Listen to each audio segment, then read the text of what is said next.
Disruption, a lively discussion between UVA Darden School of Business professors Yael Grushka-Cocaine and Mike Lennox on cutting-edge technologies and practices that are challenging the status quo.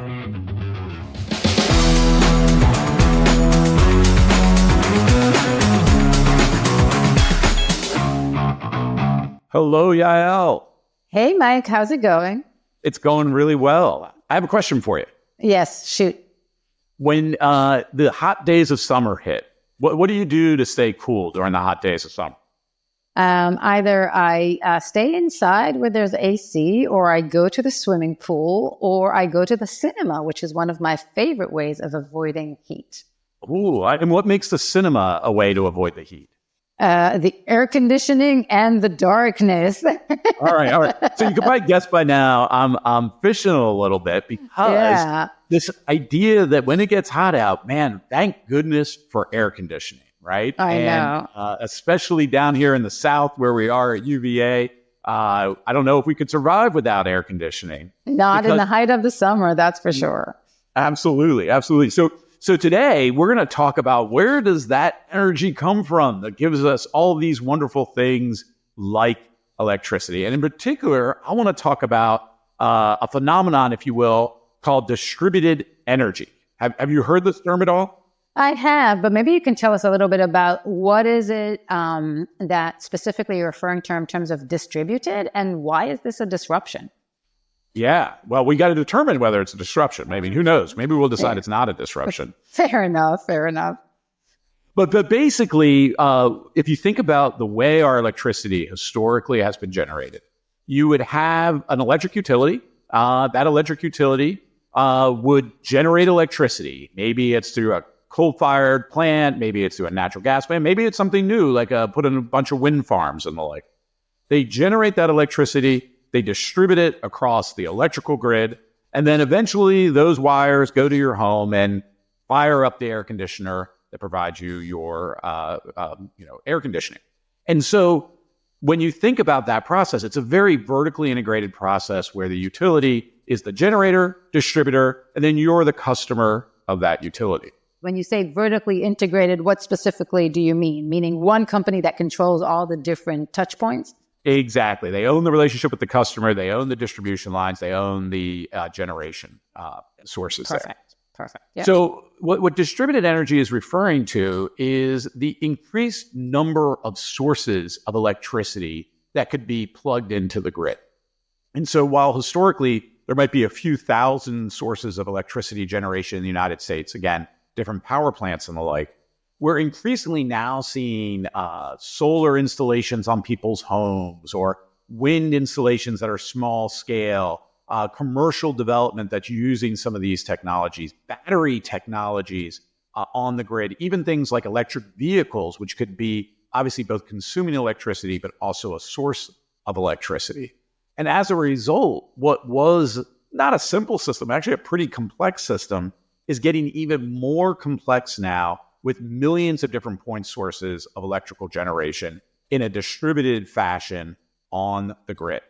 In a way, is it not like going back to the world before the utilities, where every little, village and every little consumer would make their own fire and have their own mill and have their own local kind of way to generate energy for their community? In some way, shape, or form, we're going back to the fact that the people are generating the electricity themselves in other ways. Is that another way to think about it? I think it depends on the community. I mean, I think what in the U.S. story, there was just a lot of communities that didn't have electricity at all until there was things like the big push for electrification during the Great Depression and the New Deal. But I think that's right. I mean, I think this idea of kind of large utility scale generation has been with us now for a good amount of time. And this represents a change in that approach. Let me just help you put some numbers on it here. Yeah, give us a scale here. Give us some amount of capacity in this, what we call distributed energy resource market, is expected to double over the next 5 years. And to put that into perspective, it will almost be matching the amount of new utility scale generation put on the grid. So we're basically now beginning to generate almost as much new capacity through these distributed sources as opposed to kind of the traditional utility scale. And as a result, the forecast for this industry is that it's going to well eclipse $100 billion as an industry here in the next year or so. And when you say the industry, you mean the places where I can store that energy, like that's what's going to double, the units, the solar panels or the storage units, that's what's going to grow in size, right? Yeah, exactly. All of these different pieces that are on the grid. Another way to talk about it, we talk about like edge technologies, which is a term we often use for the internet as well. This idea that you have this network, you have this system, and then you have all of these different technologies that might be on the grid here, on the edge here, that support the overall generation here. Okay, now, great. This is not without some challenges. One, we have a very old infrastructure for our electrical grid in the United States in particular, but it's also a problem we see kind of over the world as well. Right. A technology that's been around for a while now being disrupted by this kind of new source here. And one of the reasons it creates challenges is if you think about it from a business standpoint, the utilities, again, would be selling you electricity and you'd be paying for it. Now, you potentially could become a generator yourself, right? You've got solar panels on your home. You maybe produce more electricity than you can consume at a time, and you start to sell back to the grid. So you start getting these bi-directional flows of electrons that can really, make some complexity on the grid there. So I see that as a physical complexity. How do you actually navigate and control the network? But it's also a business model complexity because now you have a different pricing mechanism and a different structure for the relationship between the consumers or the individual nodes on this network generating the electricity and the utility firm. Exactly. And, one of the big challenges is pricing, right? Because you have this dynamic market here where supply and demand are varying across the course of the day and across the different seasons and the like. And so the price is varying, and those prices might make you motivated to sell back rather than consume. Maybe you even turn off your AC for a little while because it's so expensive right then and there, and you could actually use some net generation to sell back to the grid. And so that requires dynamic pricing models that are being updated in real time, given the vast amount of, again, different sources that are generating there. And I think that is also one of the problems here is, do we have the data necessary to be able to solve what is a massively complex problem? Because to be clear, if people aren't aware, when you think about the electrical grid, it's important to recognize that all electricity consumed or generated needs to be consumed in that moment, or you have to kind of defer it a little bit. And so because we don't have good ways to store it, or there's no ways to really capture it and then use it in a future date. Like we can't put it in the freezer or anything like the like. Yeah, right? Exactly. So, if demand goes up over the grid, we need to ramp up production to meet that demand in the moment there. And again, it's complex enough to do where you have a limited number of generation sources. Now you add, what could be millions of point sources on the grid. It becomes very, very complex. And I think part of this is just so disruptive to the traditional utility business model, who used to be more worried about kind of expanding sales to individual customers.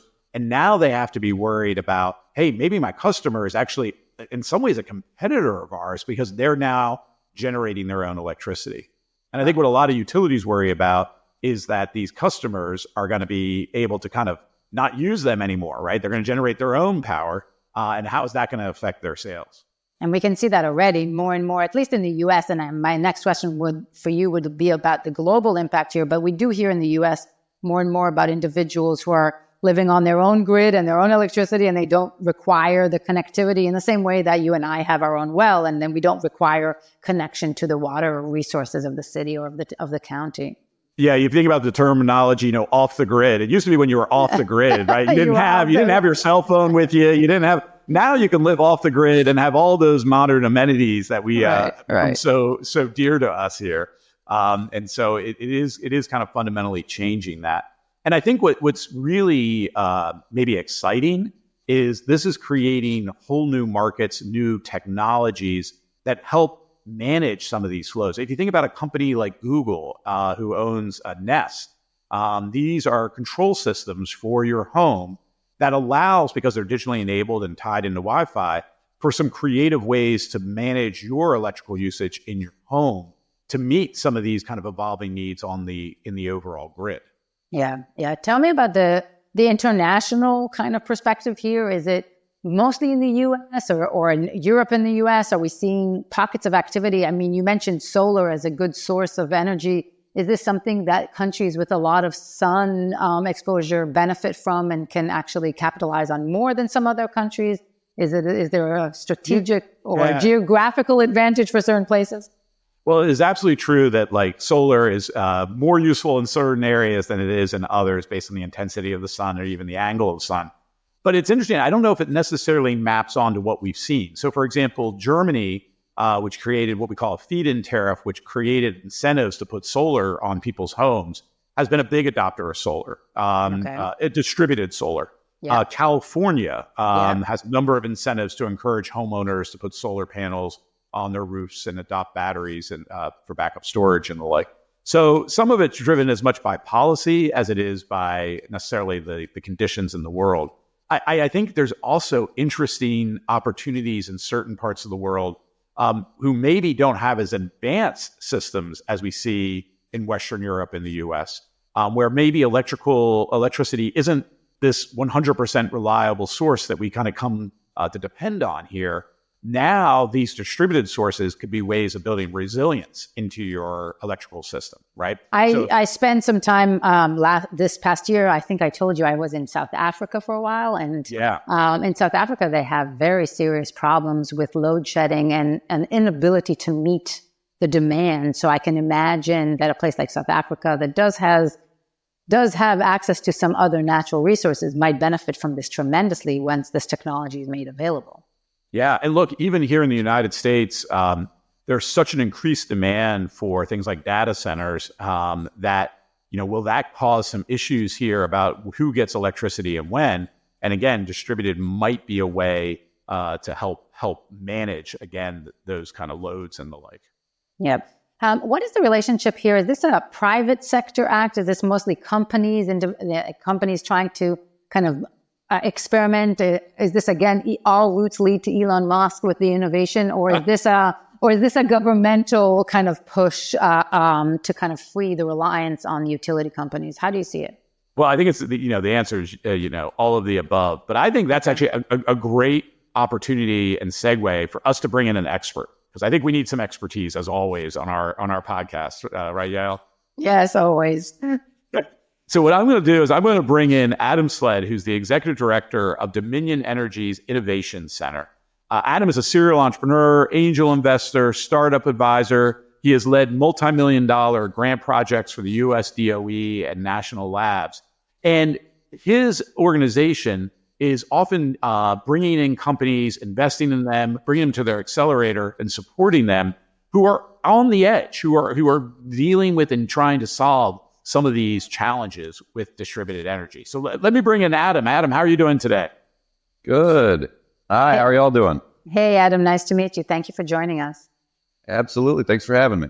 So Adam, really excited to have you with us. And I want to go to the question Yael asked about, hey, what companies, what types of technologies are we seeing in this kind of distributed energy future that we're talking about here? And I'd be curious from your perspective within the Innovation Center, what are you seeing? Yeah, I mean, that's a pretty broad question to start with, Mike. So, so I'll say, look, right. So we have this purview of, we're a nonprofit. Our goal is to decarbonize Virginia's economy, working with the entrepreneurs who are doing these things, right? But because we have this relationship with Dominion as our lead sponsor, we get to see a lot of what happens inside the utility. And we also get to work with some of the co-ops and the other utilities, both in Virginia, and we talk to a lot of other utility innovation folks around the country. So it's distributed energy means a lot of different things. So that can mean everything from, hydrogen being pulled out of a industrial waste process and turned into hydrogen that can be used on site in an industrial facility. Or that could mean something like Weave Grid, which is a charging telematics software that allows the utility to help manage when a car charges in somebody's garage. with them signed up for it. So we've got a really, really broad spectrum of things, and it's kind of like everything in between. But I would say it comes back to your earlier point, this sort of push and pull between what is centrally planned by the utility and the regulatory scheme and what is like almost, consumer driven, right? What the consumer is okay with, what the consumer wants to do in their own home. And so I would say there's a stack of technologies that are more utility led, and then there's a stack of technologies that are more kind of consumer led. So this is more like what we call behind the meter. So these would be technologies you adopt in your home, not necessarily in concert with the utility. Right. So there's behind the meter. So behind the meter is what we call, something that's happening in your home, or if you're a commercial or industrial company, what's happening on your location, right? So like doing energy storage, right? Whether you put a battery pack in your home or whether you put a battery of some sort in your industrial facility, that would be considered behind the meter. And are you seeing some of this push being innovation that is for sustainability's sake, just to become more sustainable and use more renewable energy in where it's possible? Or are there big changes in terms of how people are living their lives and their habits? Like, telling me a little bit from your experience where the push is coming from. Yeah, that's a really good question. And I think that helps sort of frame what's happening in a macro level. So say over the last 30 years, if you go talk to someone who's worked in utility for the last 30 years, what they'll tell you is almost all of their career, you were seeing maybe at most like 1% load growth a year, right? So generally speaking, like the demand at the utility level was flat for most of somebody's career. And now what we're looking at is load growth that's suddenly spiking up to like 5-7% a year, right? Wow. So there's huge demand increase. And that demand increase is sort of related to two things. One, in Virginia especially, is data center growth, right? Yep. So data centers are this huge economic driver, but they also use a lot of electricity. And so the growth in data centers is leading to an obvious sort of corresponding growth in electricity demand. And then the second is the push for electrification, right? So that's your sustainability driven focus, right? We want cleaner power. Well, cleaner power generally means using electricity as much as possible. And so that's where we transition to EVs, we transition to heat pumps, we transition to, your electric stove versus your gas stove, which is its own sort of policy fight happening right now. But so it's this combination of things, right? One of them I think is sort of sustainability driven around electrification, and the other is data center growth. And while data center growth might be, like in Virginia, data center growth is the primary focus. But if you go somewhere like Massachusetts, right, it's probably more like electrification. Interesting. And it's interesting to think about the way the grid works, right? Over the course of a day, the demand for electricity is ebbing and flowing. I started with our discussion about air conditioning. So you can imagine during the summer months here in the South, air conditioning usage goes up during the course of the day when it's hot out. And then, of course, in the evening, it goes down, partly because it cools and partly because we don't need it as quite as cold. That creates the need for different types of generation. So we have kind of baseline generation, maybe something like a nuclear power plant or even a coal-fired power plant.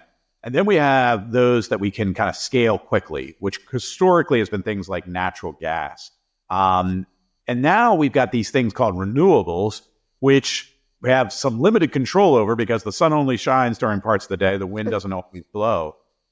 Adam, can you talk a little bit about maybe some of these edge technologies, how they're helping with load balancing and dealing with these spikes in demand that we see over, the course of a day? Yeah, absolutely. And so that's really one of the big issues as we see the growth of renewables. Are you familiar with the duck curve? I am, but maybe you could share it to our listeners. Yeah, tell us for the benefit of the listeners. Okay, so the duck curve, right? So Mike, you were just describing sort of like how renewables, right, in the middle of the day, if you're in California, especially, California is sort of where this was coined. In the middle of the day, suddenly you have like this huge spike in renewable power generation, and then it shifts, to nighttime and the spike goes back down. And it's sort of like when you graph the renewable generation with the demand, you wind up with a curve that supposedly looks kind of like a duck.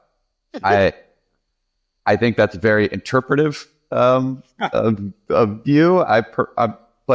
But that's why it's called the duck curve. And so we're in Virginia. It looks more like a turkey on its back. Yes, right? yes. Right. In Virginia, we're doing a good job of ramping up our renewables, but thankfully we're not there yet. But so what happens is you wind up with certain times of day where you have too much power on the grid. And that's when we start really talking about these sort of distributed resources, right? That those distributed resources are actually overloading the grid or are capable of overloading the grid. And so now we have to create more resources to manage our distributed resources. So that's where we talk about the need for storage. When you hear people talking about running hydrogen electrolyzers at 4 p.m. so that we can create hydrogen with the excess renewable power, and then we can store that hydrogen and use it later at different times. That's sort of like the next phase of demand response, or not demand response, but distributed resources. Traditionally, when we talked about distributed resources, it was just you would hit 6 p.m. on a hot summer day and the utility would hit its peak load, and you would need to do some basic peak load shaving. And so you would have demand response where like a call would go out to industrial facilities and ask them to turn off certain pieces of equipment. And like demand response is the most basic form of distributed resource. And that's really like all we had for a long time. But now we're talking about, it's going to be 6 o'clock and you're curtailing certain power sources and turning on storage, and then getting ready to pull all these other resources. I mean, it can mean hot water heaters. It can mean home thermostats. So it gets very broad and a lot of different types of resources that we didn't used to have available. And if somebody is interested in the duck curve, they can Google it and see really great pictures of this, and the ducks are kind of superimposed to be clear where the duck comes into play. But let me ask you, Adam, there's always a downside, right? Like it sounds like there's so much benefit for having this kind of more interesting, distributed, more complex and more capable grid and network and alternative sources and so many contributors, but there must be downsides. What are some things that keep you up at night that you're worried about when you think about the distributed energy resources? Well, I mean, again, it's central planning versus distributed, right? So if you want to attach a whole bunch of nodes to a network, like thousands and thousands of nodes that aren't owned by a utility, right? That are owned by all these different providers, then you have to create systems to attach them. Those systems all have to work and function all of the time. They have to have cybersecurity measures. They have to have physical security measures. If some of those systems, if we're talking about people's home water heaters or their EV charging, right? You have to make sure that the system has to work, because if a customer has opted into a program, but they forgot that they opted into a program and suddenly they find that their air conditioning isn't working the way they thought it would, they're going to be upset. So it's just the sort of, there are a lot of potential issues that come up with many. And to talk about the scale of this, I'll give you one quick example. Well, as quick as I can make. All right. Have either of you heard of the Bath County pumped hydrogen storage facility? No. I have not. Okay. So in Bath County, Virginia, we have, I believe it's still the world's largest pumped hydrogen storage facility. And what that is essentially a mountain with a reservoir. And when we have excess power, or not excess necessarily, but adequate power on the grid, the water gets pumped to the top of the mountain. And when we need power on the grid, they open up the dam and the water rushes back down the mountain and spins the flywheel, and we get the turbines going, and it creates power. It is essentially a mountain-sized battery. Love it. We have the largest in the world here in Virginia, and that battery can power about 750,000 homes. Wow. For a short time period as needed. Right? It is marvel, but they're really hard to build anything at scale like this, right? But it is, Dominion is sort of the main owner of it and operator of it. It's centrally located, right? So you can power a huge amount of customers at once. the distributed equivalent of this, when we talk about like vehicle to grid or, using your car to charge your house, you would need the equivalent of 250,000 cars to do the same thing as bath count. I'm curious, when we think about this issue, I think it's easy for all of us to gravitate to hardware, right? Like we're just saying a dam, we're talking about a battery, we're talking about an EV, we're talking about a water heater. You've hinted to this. Can you talk a little bit more about the software needs that we have in this space? Yeah, absolutely. I mean, it's at this point, I think, right, software runs our world. So the software needs are multiple, right? You need software at the home level to sort of interact, right? Our new meters and our new metering capabilities allow the home meter and the home equipment, right? Your water heater, your electric car, your stove, potentially, if you're using the really cool newest electric stoves, to sort of interact with the grid, right? Software is making that happen. There is a company that came out of UVA, alumni, Lumen, that is a smart home meter, right? And that's one of the things that Lumen is now letting you do, right? If you have a Lumen smart panel, it is letting you do this software that is letting you sort of manage your home electricity use through your battery, through your solar, through the grid interconnection in ways that you couldn't before, in like a dynamic way, right? Now, if you expand that up to the grid level, the kind of software we're talking about is one, just at its most basic level, understanding what's happening in the grid in a much deeper level. I mean, the types of data, the frequency of data, just the sheer amount of data that a utility like a Dominion or an APCO or even like a Rappahannock Co-op is getting on a second by second basis is enormous. So new data analysis tools are being created kind of every day to try and figure out how to manage that flow of data and optimize what's happening on the grid. But it's a slow process, just because kind of the sheer amount of stuff that has to be understood. And Adam, just for our listeners, when you think about the problem that Adam is laying out here, this is probably going to require an AI solution. So, for those of you who are continuing to think of AI as just like ChatGPT, AI has many different applications. This is another one in which we'll probably have some form of AI to be able to manage in real time that amount of data in a complex system like this. Yeah, and we'll get there, but I think it's going to be a while before people get comfortable with it. And Adam, I'm going to segue us a little bit, just to understand also, I brought it up before when Mike and I were talking, and I keep going to the communities that don't have much access to energy now, meaning communities, areas with extreme poverty potentially that have little energy at the best of times and, one lamp per family. Will our innovation around distributed energy resources, will they change some of the ways that we globally try to tackle some of these societal problems? The hope is yes, right? Can we make it cheap enough, or is this just for people who have, electric vehicle access, right? Can these distributed energy resources be such that can be deployed to places that don't have a grid already? So I think that's the big question. And I think in certain places, look, like the panels are cheap enough. If you're in a remote location, I think that's a really good way to talk about it.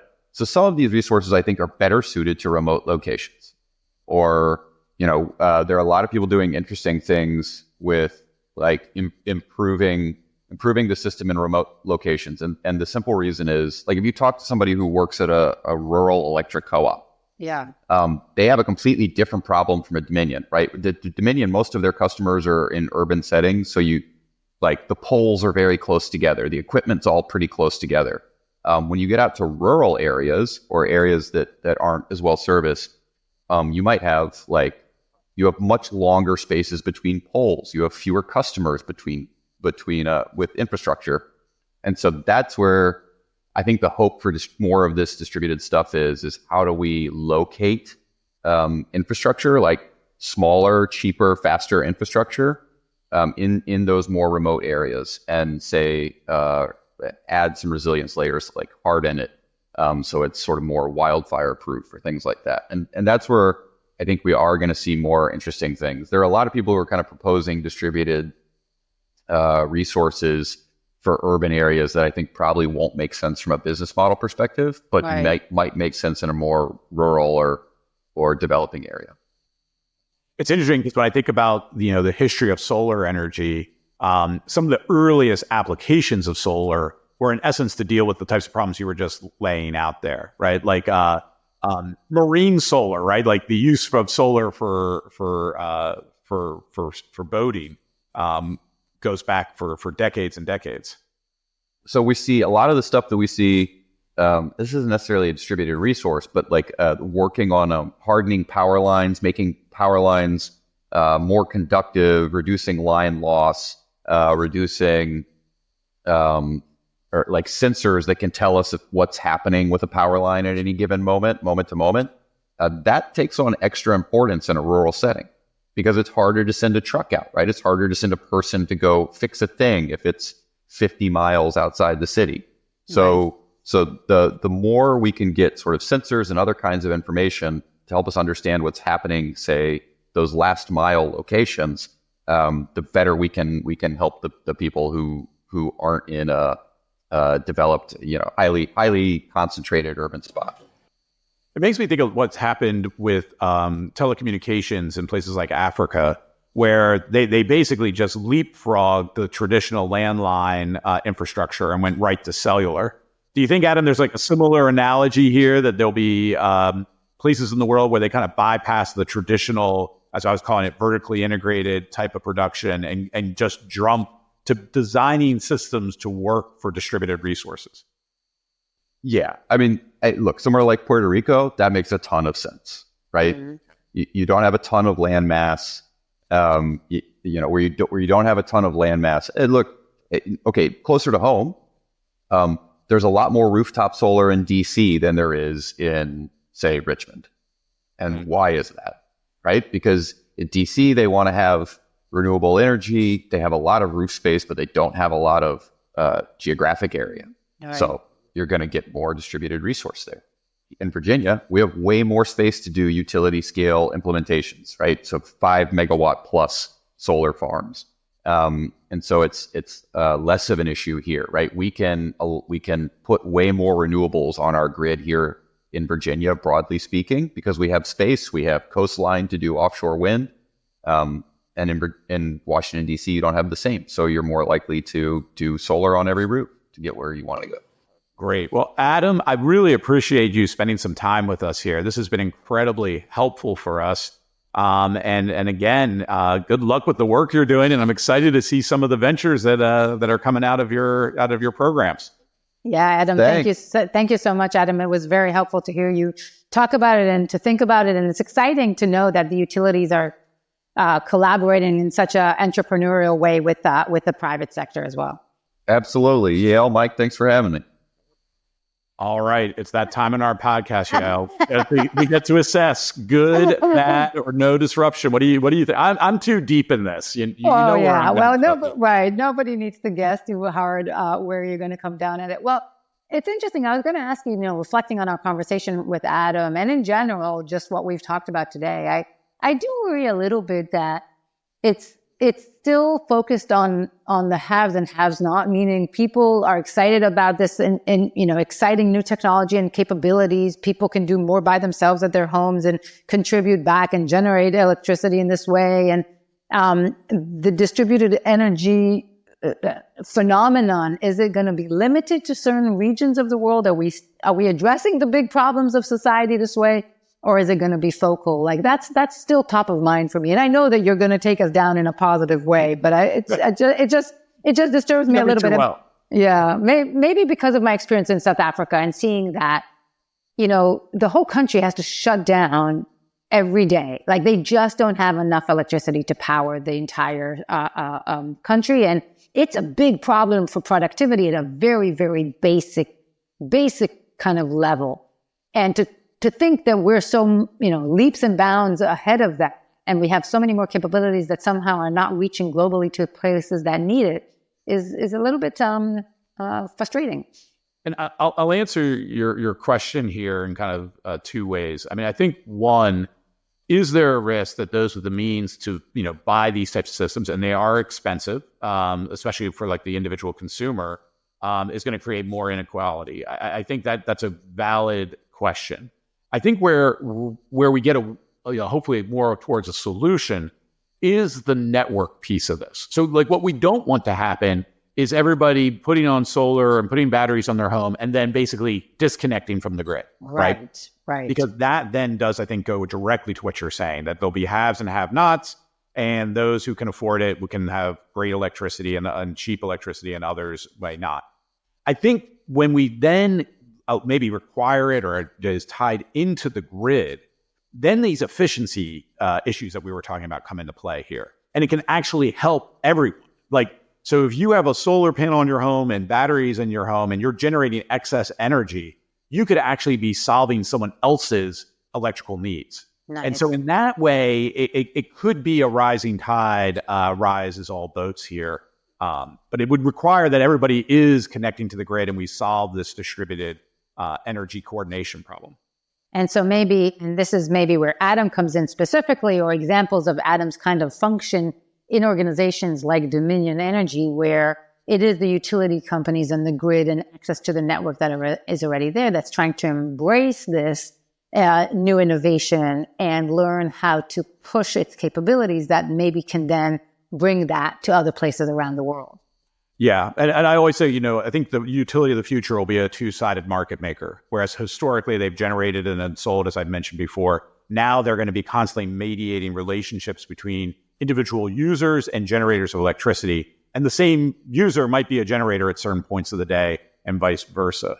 Yeah. So Yael, not surprisingly, I'm going to come down on good disruption. And I'm even going to go stronger to say this is kind of a necessary disruption if we're going to make greater impact in terms of decarbonizing our electrical generation. So we've talked about renewables before, solar and wind.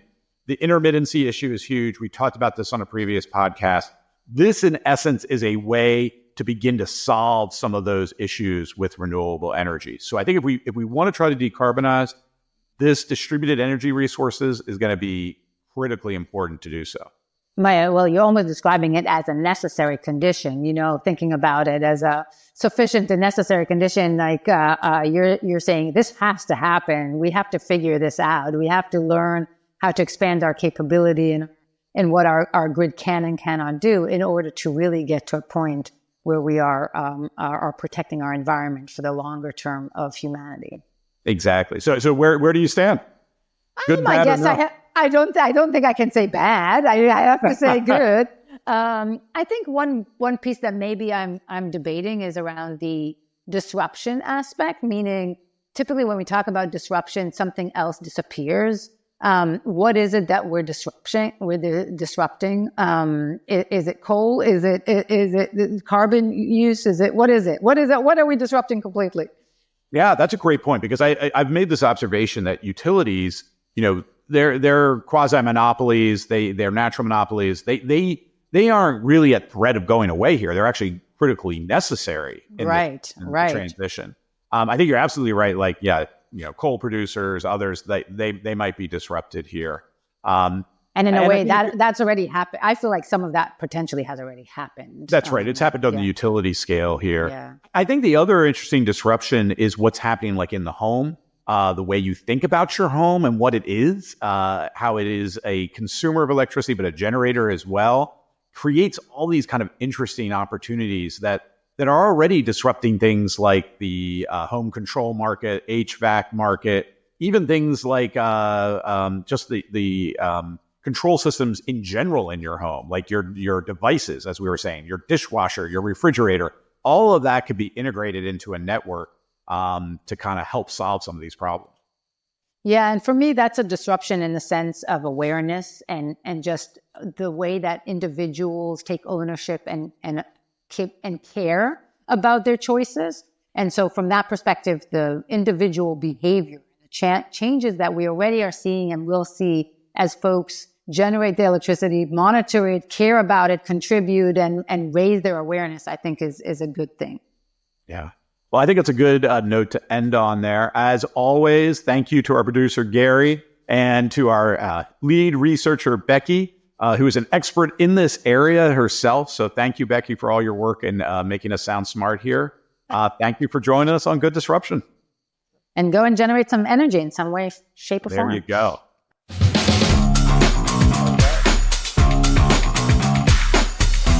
Good Disruption is a podcast from the University of Virginia Darden School of Business.